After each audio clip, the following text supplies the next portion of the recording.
Hey guys, Henning and Morten from FlippedNormals here, and today's very first of a kind video, we're doing a Q&A where we've asked a bunch of questions. Well, you guys have asked a bunch of questions, and we're going to be trying to answer them. Yeah, this is, like I said, this is the first Q&A video we're ever doing. It's the first video where we're actually really on screen ourselves.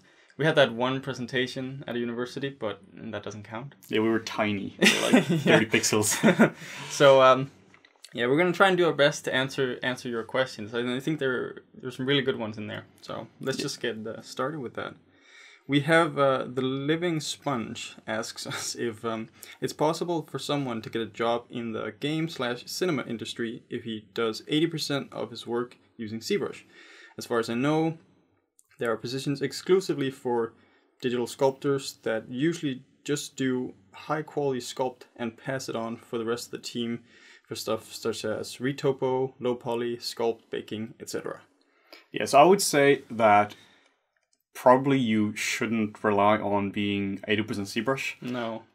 My thinking is whenever it comes to getting a job, you are already at such a disadvantage just because there might be 200 people applying for the job. You just need to float to the top here. You need to limit every single disadvantage you have, and if you only know ZBrush, honestly, that's really hard because, like, the question is assumes that there are jobs which only does high poly.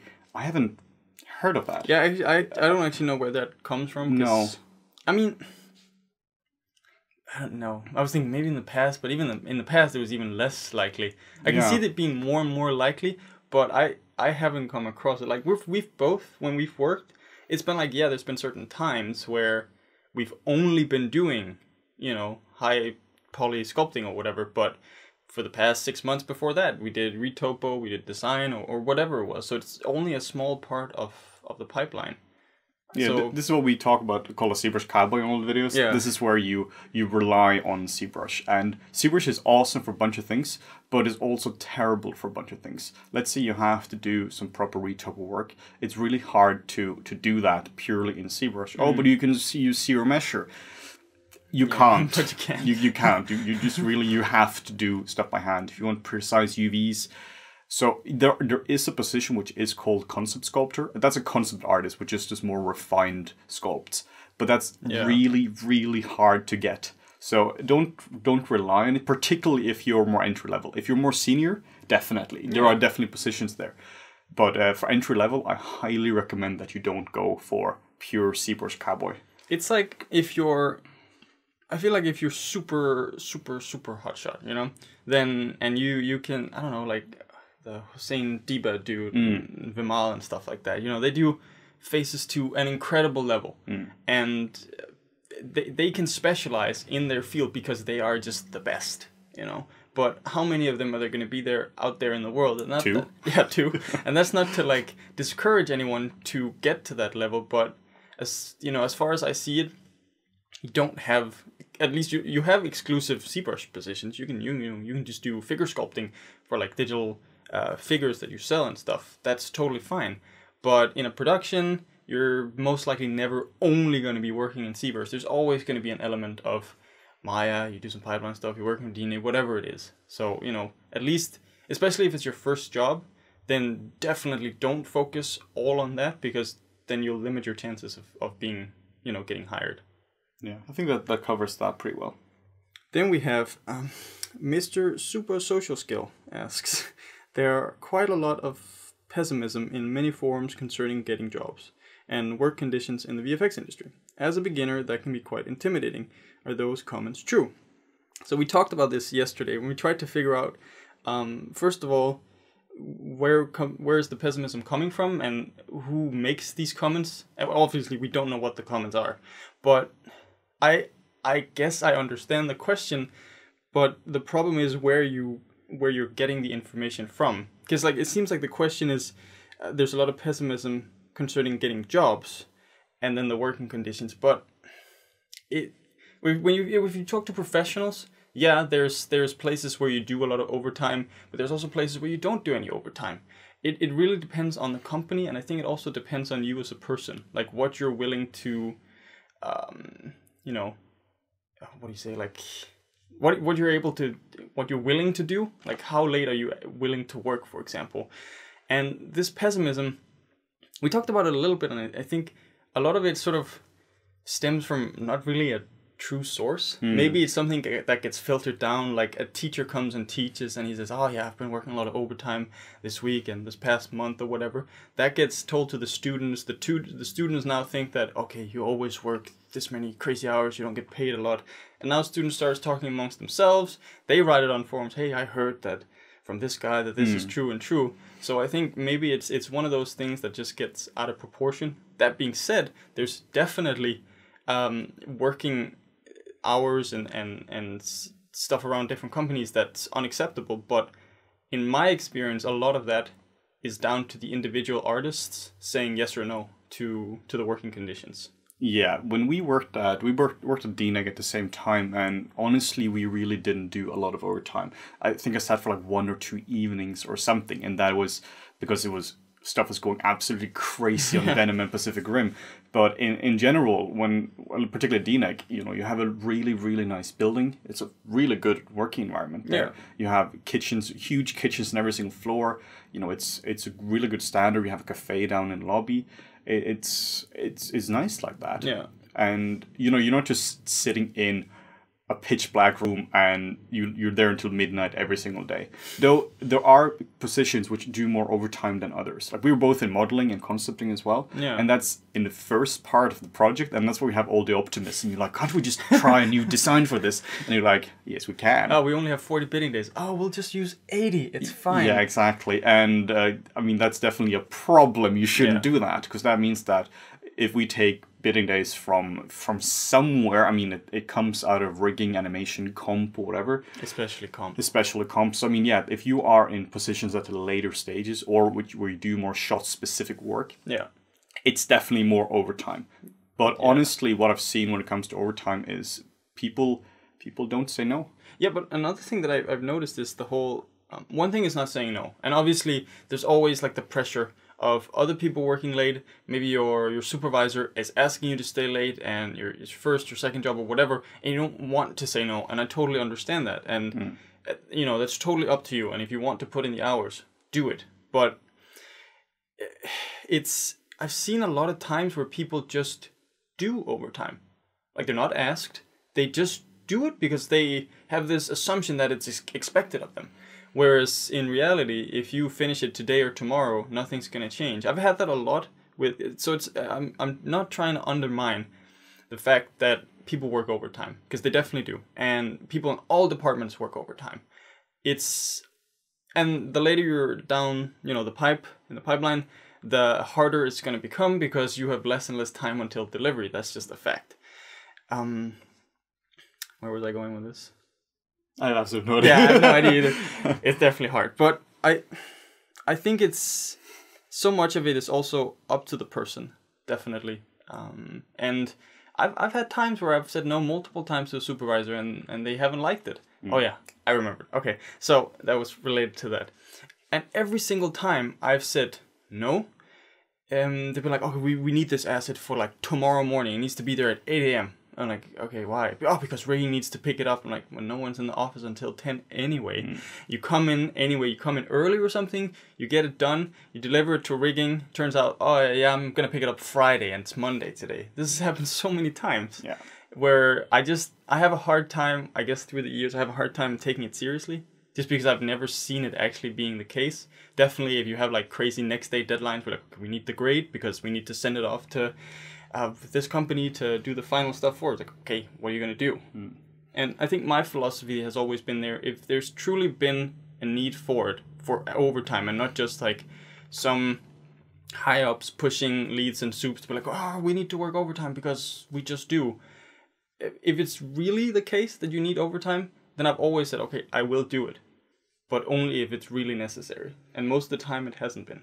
It also, like Morten was saying here before, it depends on where you get your information from. I kind of see there are like two main sources of negativity and pessimism. You have either juniors or people trying to get a break into the industry who honestly just weren't good enough. And they've been trying for like 2 years and their stuff just isn't good enough. So now they become really bitter and maybe they get a junior or runner's position and they have that for 2 years and they just don't get into the field.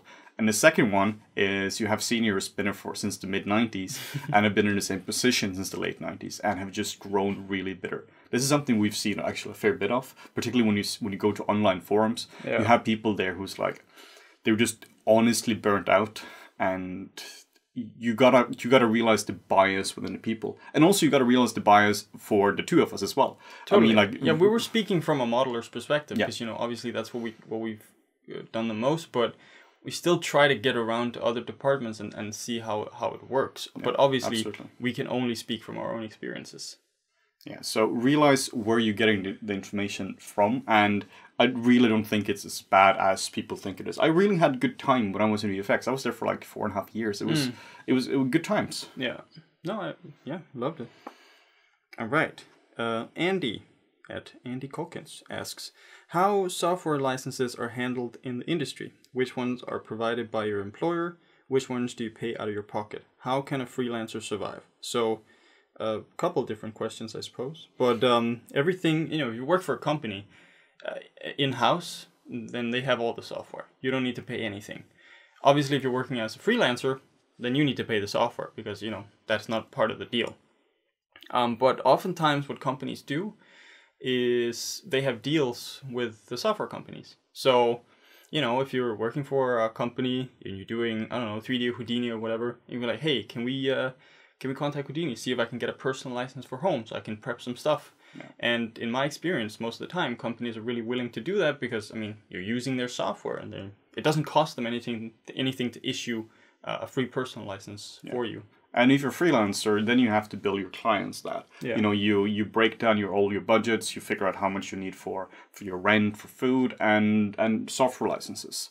And then you just charge them that. Yeah, it's a topic we want to discuss at some point. Just how do you charge? Like, what do you charge? How much should you charge? And how to break it down, like in a not boring way. Yeah, exactly.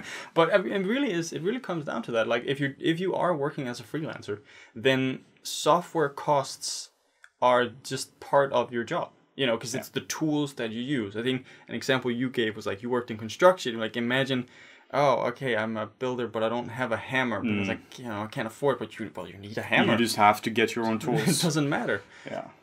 So yeah, like Henning says, it's just part of the billing. Like, you bill your client, you factor in how much do I pay every year for software. You make that part of whatever quote you give to them, and that's what you charge.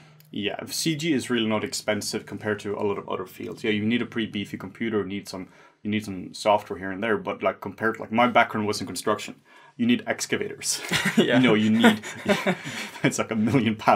Yeah. Like, you don't need a car to do this. So many professions will need a car. You just need an internet connection, you need a computer, Wacom tablet, and software. Yeah. I mean, it's really not that much compared to other fields. And then if you want to be as low budget as possible, there are open source alternatives for a bunch of different things.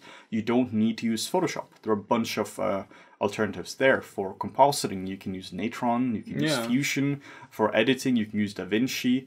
And there are a bunch of different alternatives here. For 3D, you have Blender. Yeah, Natron's pretty awesome. Yeah, exactly. I think, is it open source? Yeah, Natron is open source. Free. It's basically Nuke. Yeah. So, So there are definitely alternatives to this. So one of the advantages to using paid software like Maya is you have the infrastructure to it. Yeah. When we've been freelancing or working on projects, if we need a rigger, it's very easy to find a Maya rigger and a Maya animator. Yeah. If I had to find a Blender rigger right now, like, I wouldn't know if I could really trust it, because I need a rigger who's worked in production. I need somebody who has professional experience in that. Yeah. And I'm sure that's around for Blender. But there are a lot more of them for Maya. Yeah. And it's not to say, Maya is obviously an expensive software. I don't know. Like, they moved to a subscription model. Yeah.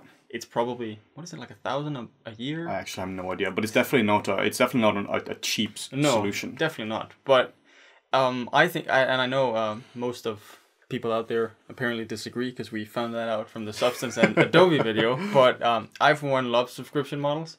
And that's not to suck the dick of any software company out there, but I think it lends itself to the kind of business that we do really well.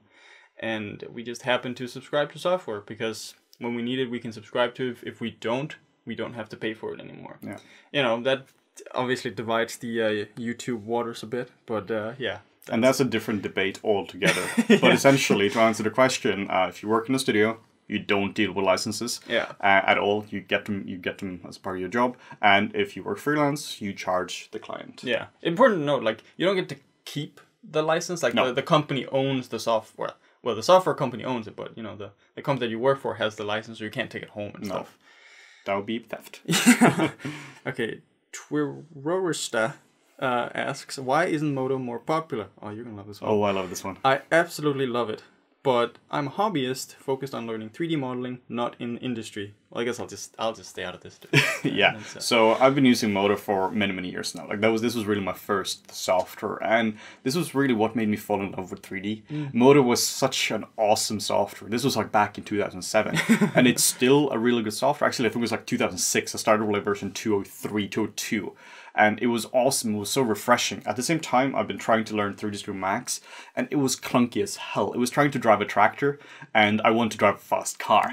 So now Modo allowed me to get up to modeling really quickly. It allowed me to render really fast. You had a preview, and it was awesome. Drag a material in there, and you can just see everything. And then they got more ambitious, and they added animation. They added some rigging features into this, and it was all good times. And then they kind of spread themselves way too thin, where modeling wasn't really updated. They added some procedural modeling to it, which we don't really care that much about. They added some mesh fusion features, which is awesome for hard surface, but it was overcomplicated. It felt cool in principle. It felt really cool, and the tech demo was really cool, but then you try to use it and you're like, do the thing, and it didn't do the thing. So it kind of ended up in a really weird spot where it's kind of where like Substance Painter is right now. It's really good at one thing. It's really good at painting textures. Yeah. And Modo was really good at modeling. Like I would say it was pretty much objectively the strongest modeler like 10 years ago. That was before Max got their proper update, and before Maya got their update. It was so much better at modeling. And then the other guys caught up with it. Yeah. And Maya got Arnold integrated, and mental rate died out, and rendering became really good. And right now, if you want to do rigging in Modo, like the deformation is so poor, you can't really do proper projects in it because you can't really deform stuff properly. The rendering system is overly complicated and not particularly fast compared to modern solutions. So it just kind of, there isn't really a whole lot of reasons to use Modo anymore, at least not for a big studio. No. Let's say you want to do a groom, you have a character, you're doing a tiger, and in Maya you can do that whole tiger. Yeah, you have to sculpt it in ZBrush, but you can do basically everything else in apart from painting it in Maya. But in Modo, you couldn't do the fur, because the fur system is terrible. Deformation is terrible. So, you know, then suddenly, if I'm freelancing and I need to do fur, now I'm kind of in a pickle, because now I can't really do a groom to it. So if you're doing product shots, or if you're doing like general modeling, it's fantastic. If you're a pure hard surface modeler, it's really, really good. But if you want to use it in production, like I would never do a short film or a film in Modo. No. Like it's just lacking too many features. You would need to jump between softwares, I guess. Yeah, exactly. And then why would I do that? It's kind of something I think we might have been talking about before is if I do something in Maya, it might be slower. Modeling in Maya is pretty good, but Modo is still a bit faster than that. So if I can, maybe it's 10% faster to do it in Modo. But in Maya, I know how much time stuff takes. I can compartmentalize it and I can schedule it in. Yeah. But with Modo, it's like I know this is faster. Then you have the mystery box variable where I don't know how much time this is going to take. And this mystery variable is going between different software. It is, oh, it doesn't have Groom. What do? Maybe I gotta render something in Maya and set it back into it. So it's really like, Modo is a very dear thing to my heart because it kind of broke me a little. So I hope that answers why isn't it used a whole lot. Essentially, take away emotion, take away my sentimental nature of it. It's not comparable to Maya for production. It's fantastic for freelancers, and it's also cheaper. But it seems like it's lost its vision. And if you're trying to compete with Maya and Houdini, like you're 20 years behind. Yeah. Rough. All right. Very rough. That was therapeutic. Next question comes from @Saru. Your videos are always excellently informative. Hope the Q&A goes well. Thank you. Thank you. To throw a potential question out there. Oh, a potential question. Okay, let's see. What are your go-to time-saving process shortcuts when working in 3D? To be clear, I mean sometimes messy things that expedite the process, not keystrokes. Yeah, we had to think about this one. Yeah. Because it was like, okay, what do you, we have marking menus and, okay, not shortcuts, okay. Yeah, essentially, what speeds up your process in 3D without being hotkeys? Yeah, and yeah, it's I guess it's the stuff that you don't think about anymore. It's, we talked about preparation is probably one of the biggest ones. You know, if you're doing a texturing project, you know, you gather all your references in the beginning. You create them all. You make sure everything is structured in a folder somewhere. It's named properly so you can always find what you're looking for. Like, those simple things end up saving you so much time in the long run. So I think preparation was one of the big things for us. Yeah, let's say you want to do a hard surface asset. You're doing like a spaceship or whatnot, and what's super important when you're doing this kind of texturing is you got to figure out what material something is made of. Is this aluminum? Is this steel? Yeah. If you figure that out when you're already texturing, like, you're in a bad spot. Like, that's going to inform how you lay out your UVs and how you set up your shaders, and that's not the time for it. But if you set this up before you go into texturing, now you can suddenly speed up your UVing so much, and everything can be sped up so much. So it's really planning something before you do it for me. Like Morten mentioned with grading textures. Whenever I start any project, I spend, particularly texturing, I spend a whole day just grading textures. That then I can just be creative, and it kind of puts the technical part here, and then just the creative part instead of technical, creative. Yeah, you don't have to constantly stop your painting. Now I need to grade this texture. And obviously, there's going to be textures that you can't. Of course. But, you know, you can't always pre-grade everything, get everything, but you can do a lot of prep beforehand. Another big thing was staying up to date on software. And this was something we talked about particularly with learning Substance Painter, which you did recently. And how, if you, like, because we've been using ZBrush for, I don't know. A long time now. Yeah. 12, 13 yeah, years. something like that. And Version 2. obviously, we've been trying to stay up to date with the software, but as you're working as a professional, you just don't have time to get into the software to the same extent as a student does. So there's so many features in ZBrush that we don't know about because we've been using it for so long, but we've been using it in production, obviously trying to stay up to date. Whereas you getting into Substance, you read through the documentation, you go all through, of it. I know go through all of it. all the tutorials that are out there to try to get the best possible overview of the software. So you're probably going to be having a better overview than someone who got into Painter maybe 5 years ago. Because maybe they got comfortable with this kind of process and they're using the workflow like this.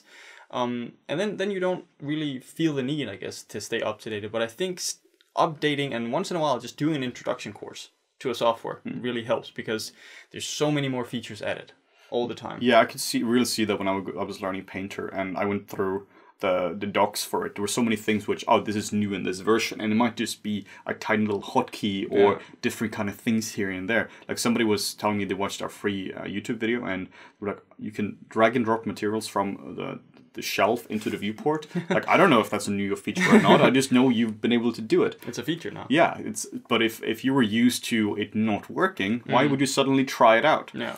It's particularly with software like Painter, which evolves so much. Yeah.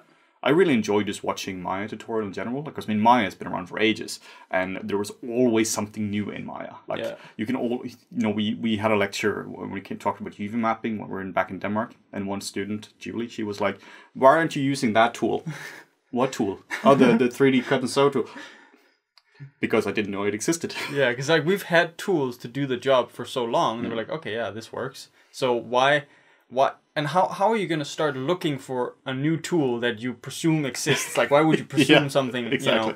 So yeah, I think that's a big one. And then creating a proper folder structure with a good naming convention. It's boring, but it's useful. Yeah, like you just do once. You make a template for it.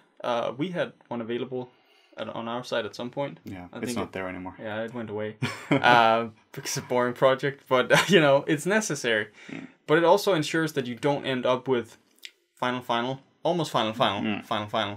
Because you can always structure stuff into whip folders and publish folders. So that's just going to save you a lot of time. Also down the line, we need to dig up your old project. You need to figure out, okay, which one is the correct file. So that kind of stuff is super helpful as well. Another one as well is, this isn't going to save you time directly, but it's loss prevention. Enable autosave. All right. Go into all new software right now and enable autosave. I don't care. Make sure you do that. Yeah, with bigger files, it can seem annoying, but I mean, it's just, I remember when ZBrush introduced autosaving, that made me so happy. Yeah. Would you rather have a 1 minute autosave for a giant file or losing 2 days worth of work? Yeah. It hurts. It just happens. It happens. Everyone just forgets to save sometimes. Another thing as well when it comes to using tools as well is not just stay up to date on the tools you know, but stay up to date on new tools out there. For instance, if you're painting textures today and you're using Mari, yeah, that's an awesome tool, but maybe you can do it way faster in Painter. Or if you're doing digidoubles, then if you're not using wrap, like you're doing it wrong, like then exactly. it will take you, like you can do it in like 10-20 minutes and it will take you like a whole day without wrap. Yeah. So learn new tools as well. It's so important that you figure out, instead of like having a technique which is like you perfected the technique, maybe there is a tool which replaces your technique altogether. Yeah. All right. That helps. Okay, Hunter SVK from the Discord asks, which one of you actually does the sculpting when you make tutorials? It depends. Which one of us makes the tutorial?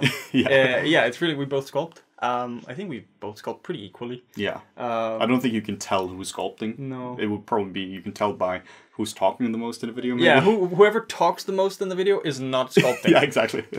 So, whoever comes up with an idea for a course that, we want to sculpt a face, we want to sculpt this monster, whatever it is, they do the sculpting. That's usually how it works. Yeah. We do videos for YouTube, the weekly videos. Then if you have a cool subject in ZBrush you want to do that involves sculpting, it's the person who thinks of the subject. Yeah. I'm not like, I have a cool idea. Morten, can you do it? I'm like, I'll just sit down and I'll just do it. So I guess our skill sets overlap a lot there, so that's pretty handy. All right, another question from Hunter SVK, and not a question, but maybe a clarification of your names. I'm sure it's not your YouTube subtitles that are confused, not just your YouTube subtitles. Yeah, the YouTube subtitles seems to be, they seem to almost get my name right most of the time. My name is just all over the place. Yeah. When on the FlippedNormals Discord, their weekly game is, or like weekly now is, whenever we make a new video, they do find the auto-transcribe one, and there's always something like, hello, this is hitting a Morten. Or one was like punching a llama. Yeah, I don't even know how it got to that. Yeah, I have no idea. It goes crazy. So to clarify, my name is Henning. And my name is Morten. So, he has glasses, I don't. We both have ginger hair. He wears a burgundy t-shirt right now. I'm wearing a black t-shirt. Yeah. One thing I noticed that our voices tend to sound similar. Yeah, somehow. I don't hear it now, but when I listen to our recordings, if I listen to our videos and stuff, they do actually sound similar. So I can see why they're confused. There's one guy who once mentioned, he was like, please, Henley Morten, let the other guys speak. And I don't know if he was serious or not, but I mean, he could be. So yeah. All right, next question comes from Jets, also from the Discord, I suppose. Have you lot spoken about what got you interested in CG and other backstory stuff?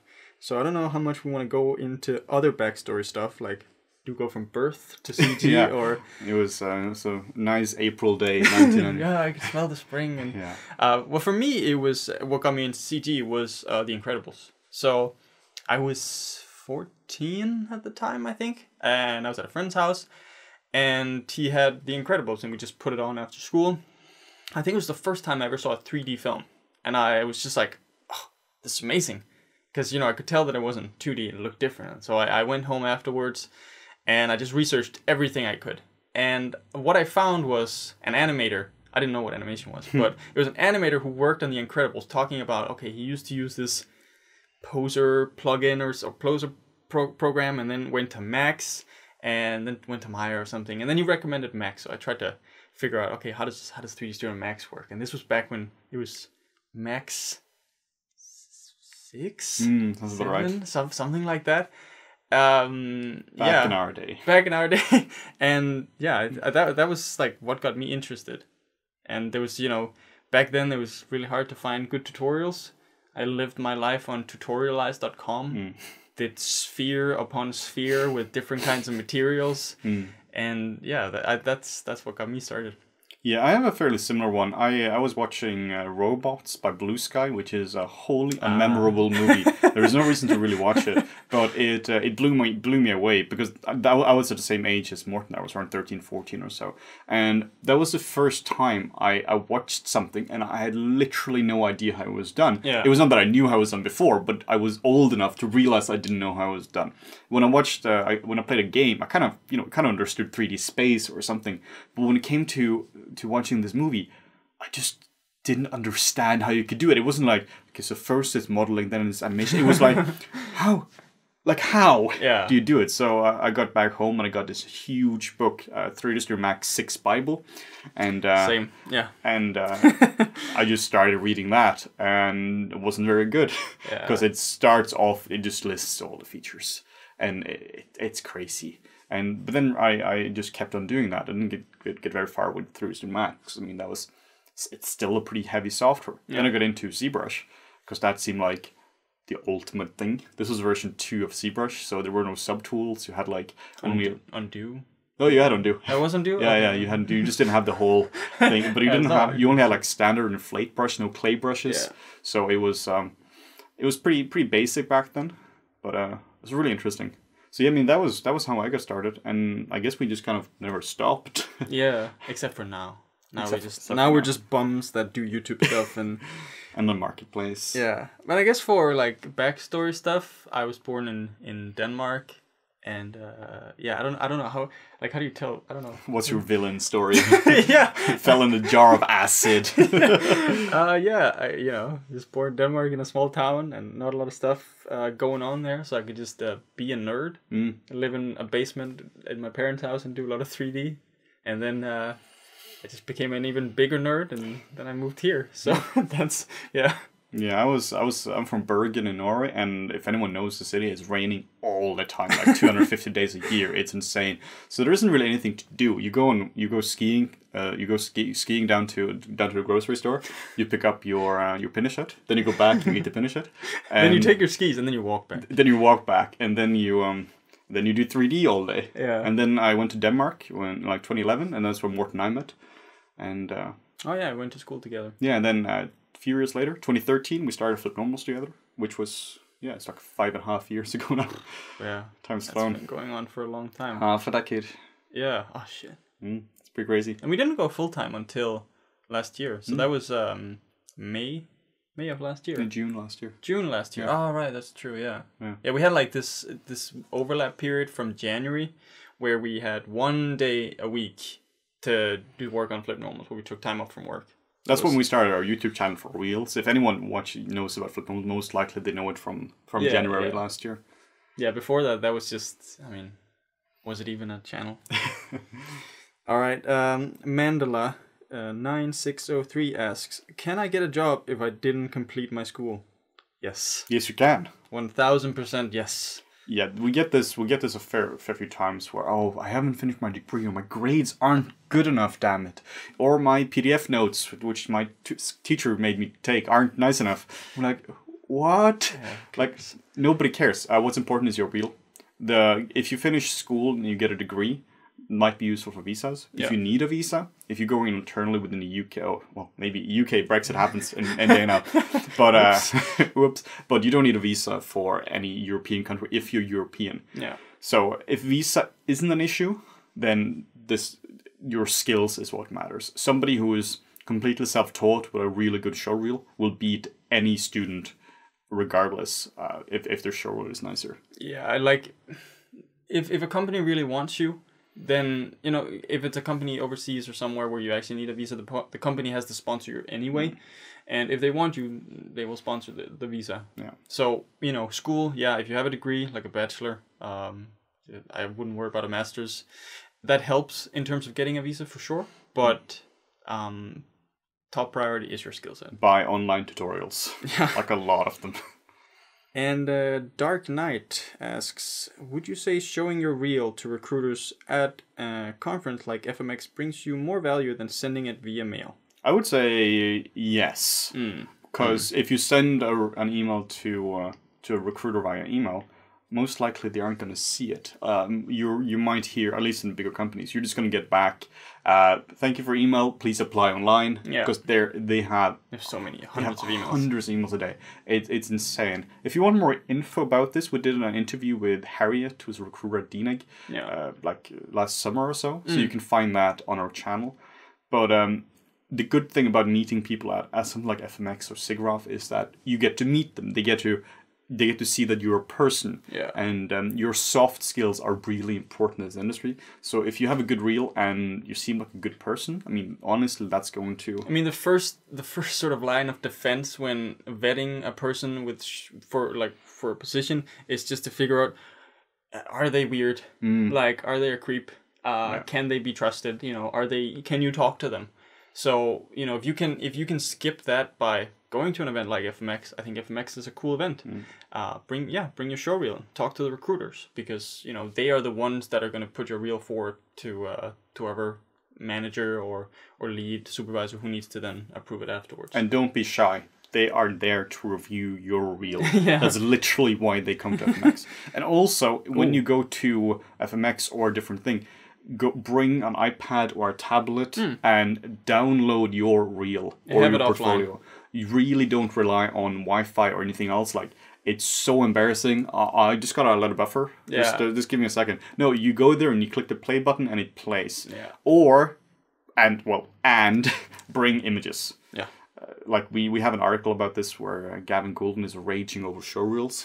So, you know, also bring images as well. Maybe they want to see that instead.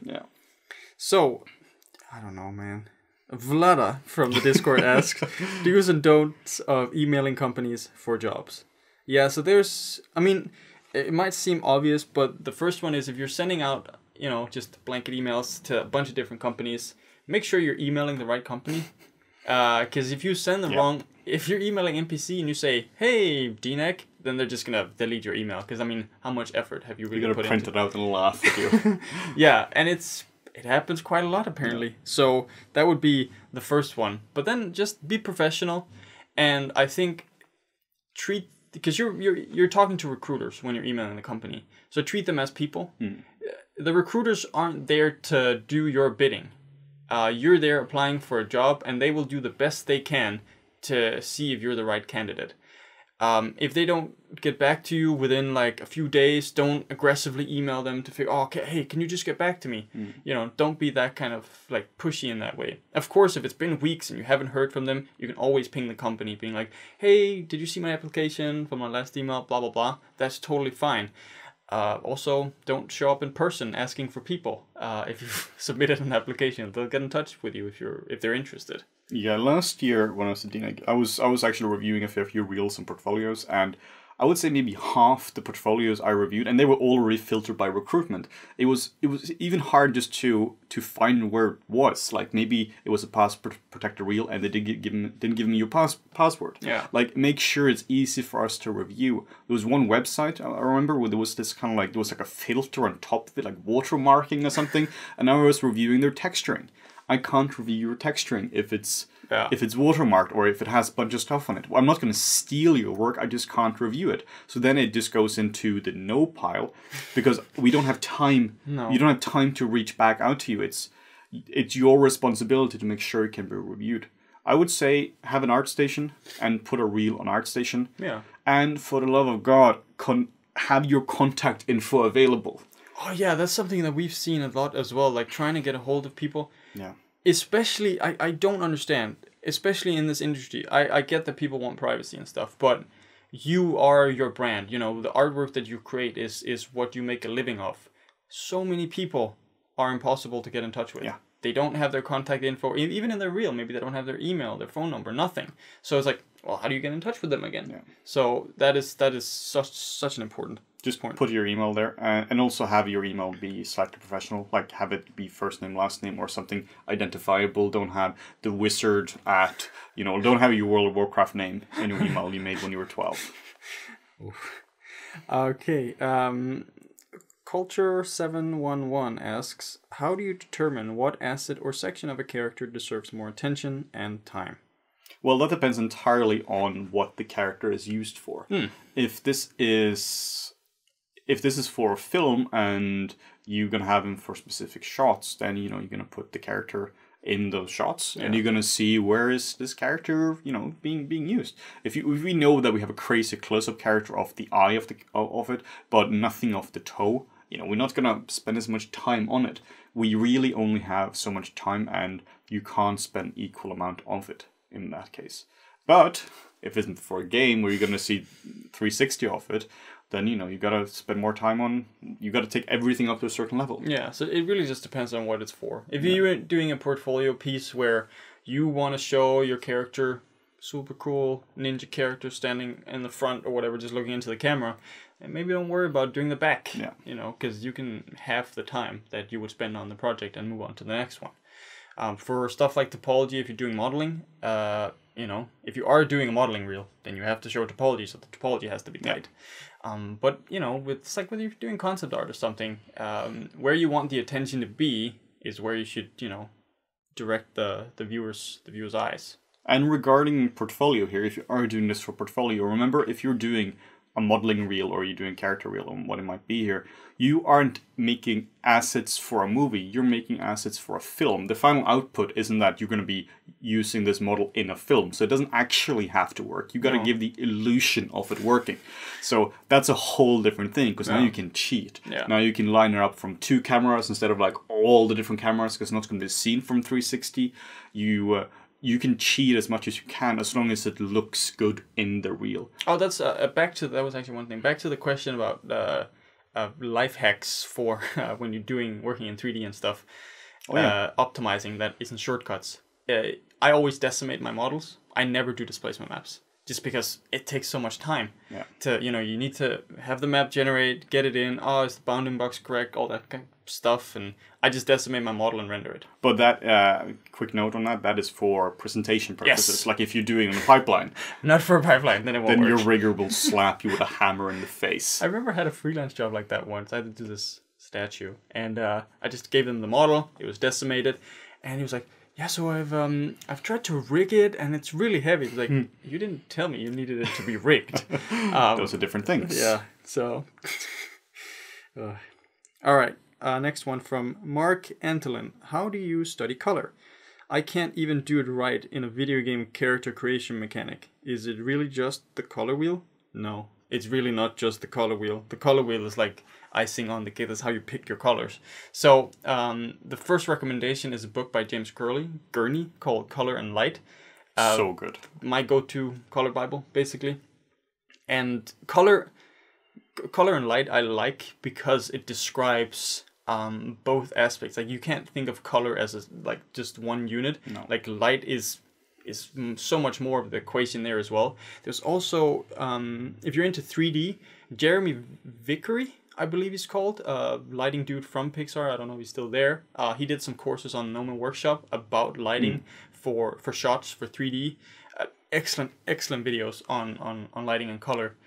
But if you're painting, that's just practice. That is just, you take some photos, you find some references, you try to match it just by eye.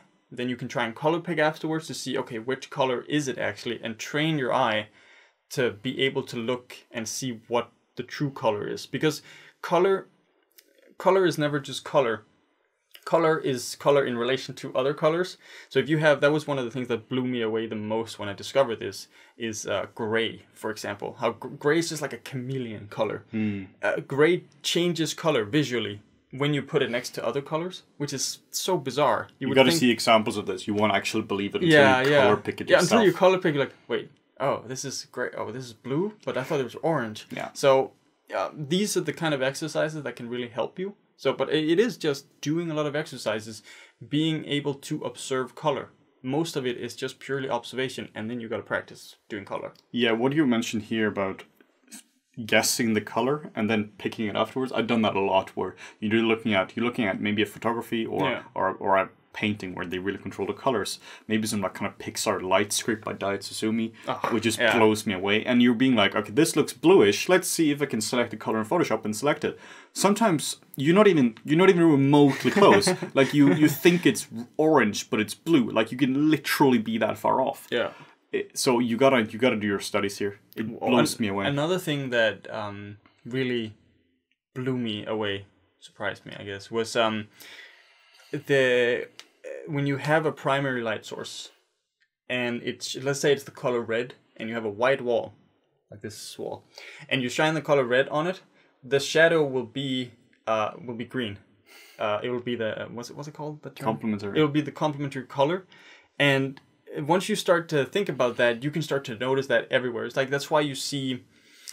Well, that's not exactly what you see. But when you see outside lighting and people do painting and stuff, you have a yellow sun, you have blue light. Obviously, some of the blue light is also from the sky that's being bounced around. But that's a general principle that you can try and look for and see how that can enhance your paintings as well. I would love to do a video on color theory because this is one of these things we haven't actually done, like lighting and color. That's something I really enjoy doing. All right. S from the Discord says, "Well, I've got two." But he doesn't. He forgot the second question. First, I am just curious what you guys feel has had the biggest impact on your industry, be it PBR shading or software or film that was released that fundamentally changed how you guys did something. I think this is an excellent question. So my thinking here is there are kind of like two parts. We have like one, what fundamentally changed the industry as a whole and what changed specific parts of it. The thing which has at least changed VFX and to a certain level gaming, as far as I can tell, is outsourcing. This threw the entire game up and just scattered the pieces. If you were to get a job 10 years ago in VFX as a modeler, or roto or anything you could do, there were a bunch of junior roles. If you're doing roto, you have or comp, roto, and prep. Yeah. If you're doing modeling, now you're modeling props. You start with simple stuff and you get more and more complicated. Problem is, most of these jobs have now been outsourced. In VFX, most of this is done in India, now in Bangalore or wherever it might be. In a lot of studios also use China for China's also, So this just threw the entire game up because now the problem is these entry-level positions, they no longer really exist. Yeah. Which also means that it's hard to find people who can do them later on because you need seniors and seniors come from juniors. Yeah. So the bar of entry now is just a lot higher because if you're not looking for juniors, how do you become a mid-level? Yeah, exactly. And then one thing that we talked about was specifically like doing digidoubles and photogrammetry. The sort of advent of Wrap 3, I guess. Was there a Wrap 2? There must have been a Wrap 2 and a Wrap 1 if there's a Wrap 3. But Wrap, where you just take your mesh, your topology, finished topology, and you wrap it to the scan of the actors. Yeah. That combined with more photogrammetry. Obviously, photogrammetry's been around for a long time. But in the past, I don't know, 4 years or so, 3 or 4 years, I feel like that's when it's really got a solid foothold. You have dedicated companies that are specialized in doing photogrammetry. Definitely.